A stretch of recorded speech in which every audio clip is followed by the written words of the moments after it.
Never complain, never explain. Today on Fortitude through Stoicism, and this is my 365-day journey of implementing the ancient philosophy of Stoicism into the life of this modern masculine man. Full admission, just got back from my 2024 walkabout. I had a life-changing spiritual experience in Thailand, which loosely translated means freedom. Interesting thing about Thailand is that it was never colonized by one of the superpowers during the early 1900s, late 1800s, like the US, France, Britain was active in that area. So they were able to maintain their identity. And one of the central things to Thailand is Theravada Buddhism. What I always thought Buddhism was you worship all these different gods, and I really didn't have an understanding. Buddhism was more of a philosophy. It doesn't have a central god, and I saw a lot of parallels to Stoicism. So today's lesson, and we're going to go deeper into that one because it was very eye-opening for me. And being able to experience that in a culture, in a systemic culture, my Lord, different. Never complain, never explain. Don't allow yourself to be heard any longer griping about public life, not even with your own ears. This is Marcus Aurelius. Remember, he's the Roman emperor. So, couple things happen, and I got notes here, but a couple things happen when we complain. One, we hear ourselves, but two, we're taking ourselves in a negative path, right? We're not focused on being mindful and grateful.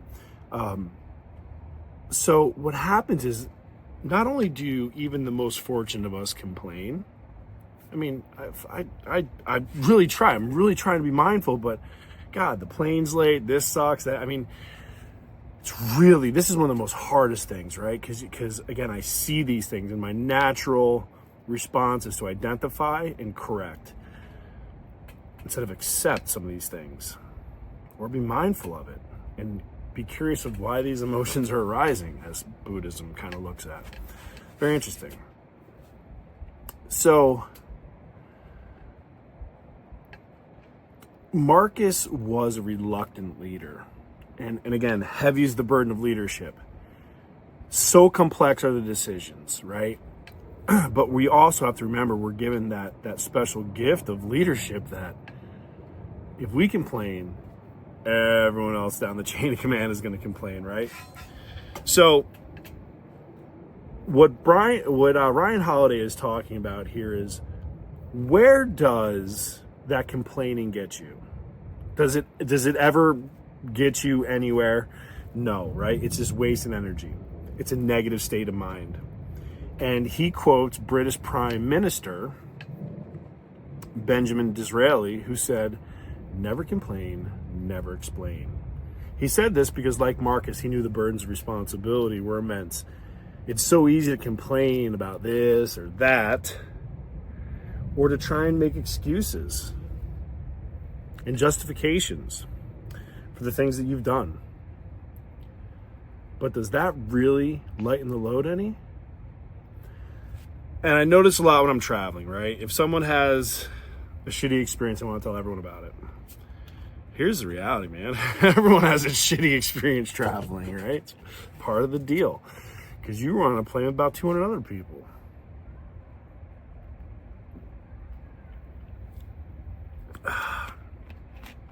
It's tough. Diet Pepsi is one of my like sweet cravings, and being overseas now, coming back and drinking this shit, the taste not good. I actually couldn't get through it. But it's the only thing I really have in the house that's other than water right now. I just got back. Sidebar. So I'm gonna touch on this from my own perspective here. I find that when I complain about things, the weaker I get. True story. It means that I allow other things to start rattling my cage. When I just accept it, right? and say, fuck it, it is what it is. Just, when I say in my head, Charlie Mike, man, put your head down, just go, right? Put your head down and just keep going. That country song comes in my head, we're in hell, just keep on going. That's true, right? There's a lot of things in life that are gonna suck. But why regurgitate the suck? Live through it fucking one time, be done with it. Like, no sense of fucking watching the replay. That's where I got to, right? There's no sense in watching the fucking shitty replay. If there's something you could have done to fix it, awesome, learn from it. If not, let it go. Let it go. But then I'm going to touch on the never explain. Heavy is the burden of leadership, especially when you have the responsibility of other people's lives in your hand. The more lives, the more responsibility. And so many things go into making high-level decisions. Body language, energy, facts, statistics, metrics, the future, a lot of things. Past experience and observation.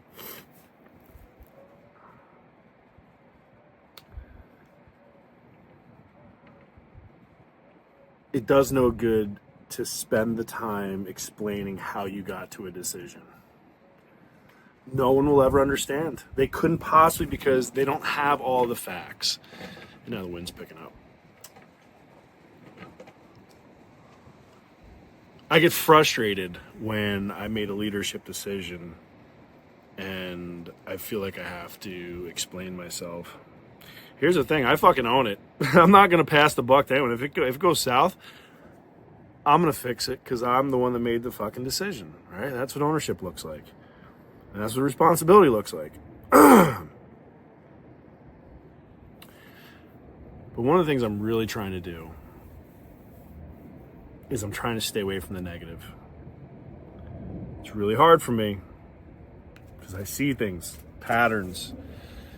I can spot things, and it's like in a black and white photo, I see this blinking neon light. That's how it is with my mind. My fucking autism bullshit. I notice patterns, and then I'm very sensitive to those things. So what I'm trying to do is shift my mindset to focus on the gratitudes, being mindful and being present. And this is kind of the leap I made with my discovery of Buddhism over the last couple weeks. I need to spend more time in meditation. Today I tried to do a 22-minute guided meditation. I made it 6 minutes. There's a lot of noise in my head. Replaying, and processing. I've got to find peace and stillness. And I've got to find the off switch. That's kind of where I'm at right now. I've gotten really, really, really good at optimizing my performance. I've gotten really, really good at maximizing my capacity. I've gotten really, really, really good at pushing the bar and finding creative ways to squeeze the lemon a little bit more to get a little more juice out of it. What I'm not able to do, admittedly, is to turn it off. There is no off switch. And even when I push myself really, really, really, really, really hard, I just recover and get up and go again. So, as I'm concluding this Stoicism journey, I'm shifting from really trying to solve all of these problems I'm seeing in my life and wherever else, and really going to a place of peace. And that's been my focus. I know I've talked about it a couple times. I was missing something in my 2025 life plan. As I'm concluding the Stoic journey, there's a gap. And I've come to enjoy this character building and this learning and studying of other great men and wisdoms and ideas. And so I'm transitioning into the Jordan Peterson Academy. But still, I was feeling a spiritual void almost. And then when I got to Thailand, everything changed. It was like a gut punch. It was, I've never experienced anything like that in my life. I've traveled. I considered myself educated, very educated, and I was completely ignorant about Buddhism and the peace. So I'm gonna shift a little bit. I'm gonna go down a different road. Gonna make it right and check out that lane for a little bit. I'm not saying that I don't love Stoicism. I'm not saying that. There's uses, and I'm going to talk a little bit about this as I start to make a transition,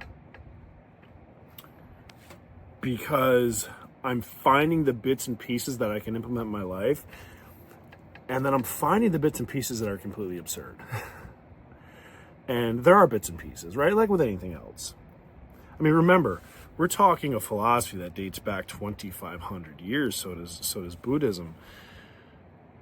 But the difference is, I think, in Buddhism, it's practiced by 500 million people currently around the world. I don't think that Stoicism has that kind of following in practice.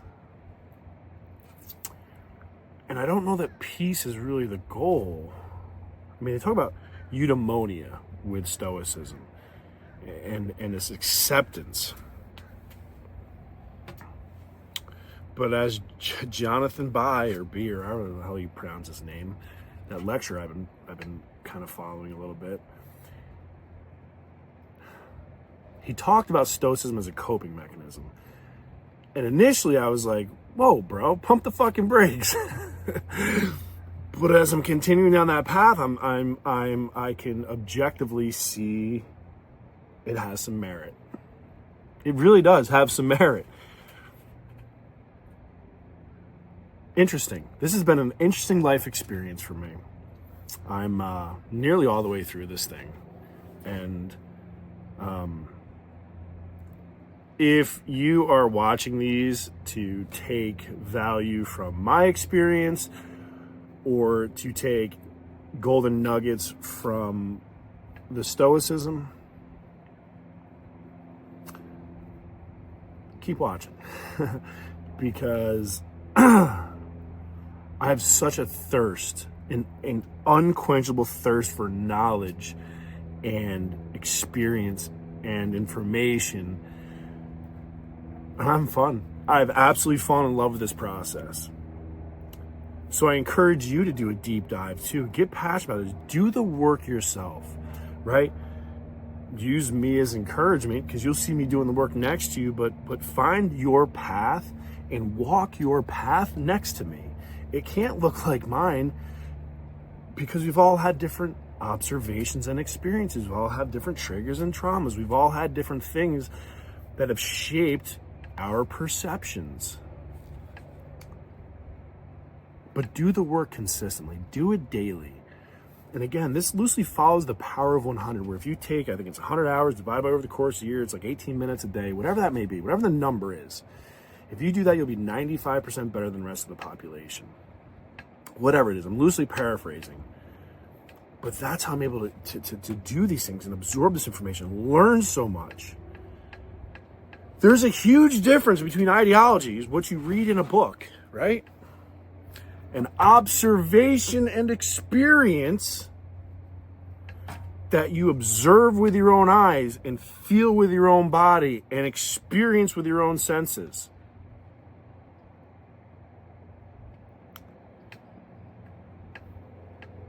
You must do the work, and you must do it consistently. That's where the growth comes in, guys. Everyone's path is going to look different. It's going to move at a different pace. It's going to travel at different elevations.